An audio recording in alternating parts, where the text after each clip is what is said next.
स्वागत करता हूँ और सभी को प्यार भरा जय भीम नमो बुद्धाय। जैसे कि हम इस विषय के अंतर्गत अप्लाइड बौद्ध मनोविज्ञान, अ, इस विषय को हम धीरे धीरे अभिधम्म और अभिधम्म कोश दोनों जो महत्वपूर्ण ग्रंथ रचनाएं हैं, और योगाचार में विज्ञानवाद के आधार पर हम देखने का प्रयास कर रहे हैं कि हमारा चित्त क्या है, चैतसिक क्या है, हमारा मन क्या है, विज्ञान क्या है, विज्ञान के भीतर जो धर्म है, वो धर्म क्या है। इन बातों का हम अध्ययन कर रहे हैं और इसी अध्ययन को ही बौद्ध मनोविज्ञान कहते हैं कि जब हम हमारे चित्त, मन, मानसिक अवस्थाएं, अनुभव, हमारे कल्पनाएं, हमारे सुख और दुख और हमारे किए हुए व्यवहार या जो हम व्यवहार या हमारा जो आचरण है, उस सभी चीज़ों का जब हम अध्ययन करते हैं तो उस अध्ययन को ही बौद्ध मनोविज्ञान कहा जाता है कि जो बुद्ध के समय से ही इसकी शुरुआत हुई है। अगर इसका हम प्रारंभ देखते हैं और आज के आधुनिक युग में भी जो मॉडर्न मनोविज्ञान जो भी अलग अलग तरीके से अलग अलग विषयों में विकसित हो चुका है और अभी भी उसमें काफ़ी प्रगति हो रही है, तो उसके कंपेरेटिव अगर हम देखते हैं एज अ बुद्धिस्ट और एज अ बौद्ध की जो मन को देखने की जो विश्लेषण जो है, मन का विश्लेषण जो है, वो बहुत ही गहरा, बहुत ही सूक्ष्म है और बहुत ही वैज्ञानिक है।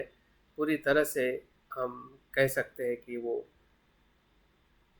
किसी भी रूप में अगर उसका परीक्षण अगर किया जाता है तो उसका जो परिणाम जो है वो हमें सत्य रूप में ही मिल सकता है और मिलता भी है। और इसलिए बुद्ध ये कहते हैं कि with our thought we make the world. जो भी संसार हम बनाते हैं या बना चुके हैं वो हमारे विचारों से ही बना है और विचारों का ही दूसरा जो शब्द जो है जिसे हम चैतसिक कहते हैं, हम थॉट्स सामान्य भाषा में कहते हैं। और उसी ही भाषा को अगर हम बौद्ध धर्म के परिप्रेक्ष्य में जब हम देखते हैं कि थॉट्स क्या है, कितने थॉट्स आते हैं। आज का विज्ञान कुछ काउंटिंग करता है कि 10,000 थॉट्स पूरे दिन भर में हमारे मन में आते हैं और जाते हैं और उसमें बहुत सारे अप्रोक्सीमेट जो थॉट्स जो है वो डिज़ायर के होते हैं या सिर्फ सांसारिक भोग करने के विचार होते हैं। तो उसके आधार पे भी जब हम देखते हैं कि बौद्ध दर्शन में विशेषतः अभिधम्मा और विज्ञानवाद में जो मन का विश्लेषण किया है, अलग अलग मानसिक जो भूमियों में या अलग अलग मानसिक अवस्था में, जिसे हम काम लोग कहते हैं या रूप लोग, अरूप लोग और लोकोत्तर मन की अवस्था कहते हैं, तो उस अवस्था का विश्लेषण ही आज का मनोविज्ञान करने का प्रयास कर रहा है। तो हमें एक बहुत ही अच्छी अपॉर्चुनिटी मिली है इस कोर्स के माध्यम से कि हम भी अपने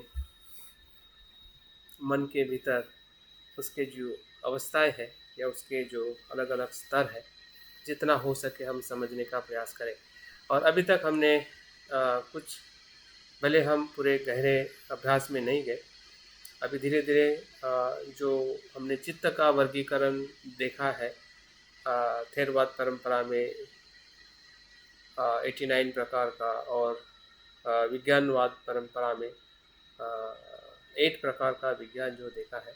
तो हमें ज़्यादा संभ्रमित और ज़्यादा अस्पष्ट रहने की ज़रूरत नहीं है। दोनों प्रकार के दर्शन में जो विज्ञान को जो विभाजित किया है वो उनके अनुभव के आधार पर और उस समय जो लोगों की ज़रूरत थी, लोग क्या समझ सकते हैं सरलता से या सूक्ष्मता से, उस प्रकार से उसका वर्गीकरण करके हमें समझाने का, बताने का प्रयास किया है। आज के परिप्रेक्ष्य में हम कैसे कितना समझते हैं, ये हमारी भी जिम्मेदारी है कि क्या हम उन सभी चित्त के वर्गीकरण को याद रख सकते हैं। अगर नहीं रख सकते तब भी हम अपने आध्यात्मिक जीवन को जब हम ढूँढते हैं कि मेरा शिलाचरण क्यों अच्छा हो रहा है, क्यों अच्छा नहीं हो रहा है, तो किस प्रकार का चित्त उसके भूमि में है, कुशल चित्त है या अकुशल चित्त है, और अकुशल चित्त है तो कैसे अकुशल चित्त बनता है। इसकी खोज हमने ज़रूर करनी चाहिए, भले हमें संख्या में एग्जैक्ट हमें हमेशा याद या स्मरण ना भी रहे, लेकिन व्यवहारिक और हमारे आध्यात्मिक जीवन के भीतर जो मन की जो गतिविधियाँ है या मन का जो उत्पन्न होना और लय होना, उसके परिस्थिति और उसके प्रत्यय के कारण, हाँ, उसको जानना, मुझे लगता है कि हम धीरे धीरे सीख पा रहे हैं और उसी की तरफ आगे बढ़ रहे हैं। तो आज हम चैतसिक, जैसे हमने कहा कि सामान्य तौर पे उसे हम थॉट्स कहते हैं, और बहुत सारे थॉट्स अभी भी हमारे मन में उत्पन्न हो रहे हैं, और दूसरे थॉट्स जगह ले रहे हैं। और सुबह से लेके अभी तक हमारे, अगर हम थोड़ा थोड़ा ऑब्जर्व करते हैं कि सुबह के जो थॉट्स थे वो आज है, अभी है या नहीं है, तो हमें दिखाई देगा कि कितना सारा वेरिएशंस, अप डाउन्स हमारे थॉट प्रोसेस में सुबह से लेकर अलग अलग परिस्थितियों में, अलग अलग समय में, अलग अलग ऑब्जेक्ट के साथ हम्म, हमारा संबंध आते गया, और हमारे थॉट्स बदलते गए और अभी भी बदलते जा रहे हैं। तो जैसे जैसे हम समय और विषय के साथ एंगेज होते हैं, संपर्क में आते हैं, वैसे वैसे हमारी चैतसिक जो है उस चित्त के साथ उत्पन्न होते हैं और लय होते हैं। तो देखते हैं कि चैतसिक का मतलब क्या है, चैतसिक के लक्षण क्या है, और चैतसिक के प्रकार क्या है। ये तीन बातों को थोड़ा हम जानने समझने का प्रयास करेंगे, और उसमें भी हम दोनों दर्शन के आधार पे उसकी जो संख्या है या उसका जो वर्गीकरण जो है, जैसे हमने थेरवाद परंपरा में देखा था कि 89 प्रकार से चित्त का वर्गीकरण किया गया है, और विज्ञानवाद से 8 प्रकार से मन का, चित्त का वर्गीकरण किया गया है। वैसे ही थेरवादी दर्शन में अभिधम्म संग्रह के आधार पे या अभिधम्म पिटक के आधार पे जो चैतसिक का जो वर्गीकरण किया गया है थेरवाद में, 52 प्रकार के चैतसिक बताए जाते हैं, और विज्ञानवाद के आधार पे 51 प्रकार के चैतसिक बताए जाते हैं। तो उसका भी जैसे कि हमने देखा था चित्त में कि कुशल अकुशल, इस प्रकार का चित्त, काम लोक या रूप लोक के अवस्था का चित्त, वैसे ही इसमें भी हमें वर्गीकरण मिलते हैं कि कौन से चित्त के साथ में कौन सा चैतसिक या विचार रहता है। ये भी प्रश्न हमारे मन में उत्पन्न होता होगा, या हम समझना चाहते होंगे कि ये मेरा चित्त है, तो कौन से चैतसिक उस चित्त में आते हैं,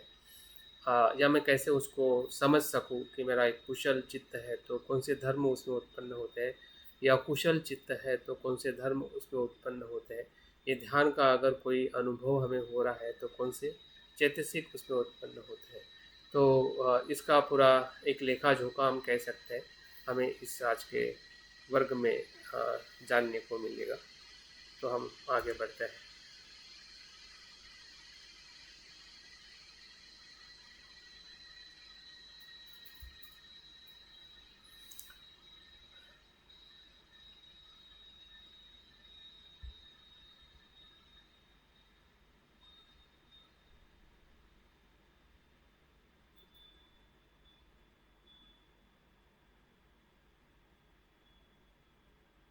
मेरी आवाज़ आ रही है?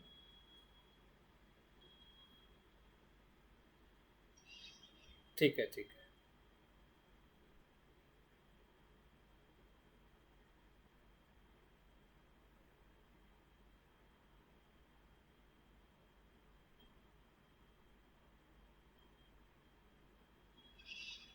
अभी नहीं आ रही है, एक मिनट, उसको मैं देख रहा हूँ। हाँ,